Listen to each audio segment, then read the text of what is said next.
Would you like an introduction on how to use the program? If so, please click on the appropriate button. The program is basically controlled using the buttons in the bottom right-hand corner of the screen. You can find out which functions these buttons have in the study program by clicking on their icon in the box. The button with the arrow pointing to the right, the Next button, takes you to the beginning of the next page. It lights up to show you that you've completed a page and can continue in the study program. You can also click on it earlier if you want to skip the rest of the page.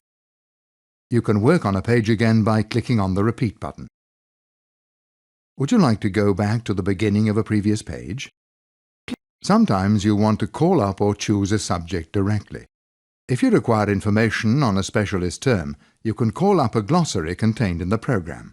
If you click on this button, the page on the screen as you currently see it will be printed. This is the button for exiting the program. If you call up the table of contents while in the study program, a back button will appear. You can go directly to any section of the study program with the aid of the table of contents.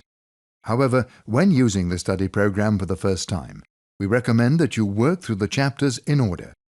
To do this, simply click on the Next button. Should you still wish to use the table of contents, here are some basic pointers on how to do this.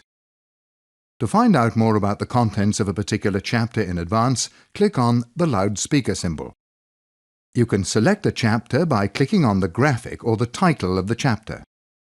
A window is then opened which displays the individual subchapters. If you click on a subchapter heading, you will jump to the beginning of the subchapter in question. An arrow to the right of the subchapter heading indicates a further subdivision. If you click on the arrow, another window is opened which shows the page titles. If you click on a page title, you'll be taken directly to the page in question. If you click on the close symbol or on another area of the screen, the sub-menus are closed. Chapters, subchapters and pages which have already been completed are marked with a tick. The last page and subchapter to have been worked on are highlighted in colour when you call up the table of contents in the study program.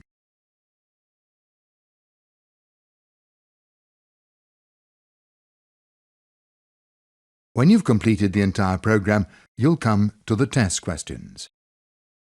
You can, however, also call up the test questions at any other time, that is, to check your level of knowledge by taking an initial test.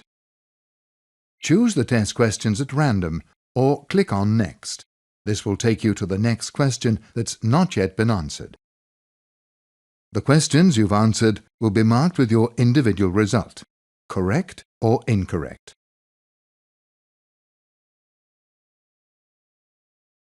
You can correct your answer to a test question as long as you've not clicked on the OK button.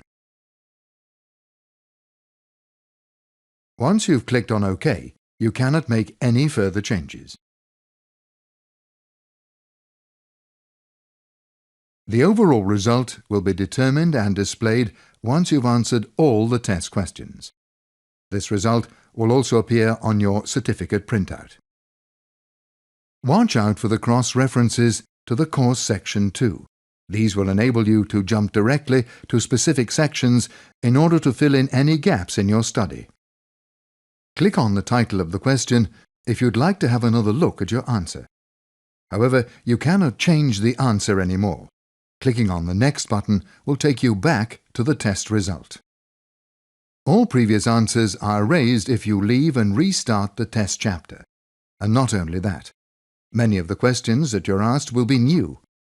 Your previous overall result will be stored in the Test Results section until you've answered all the questions again.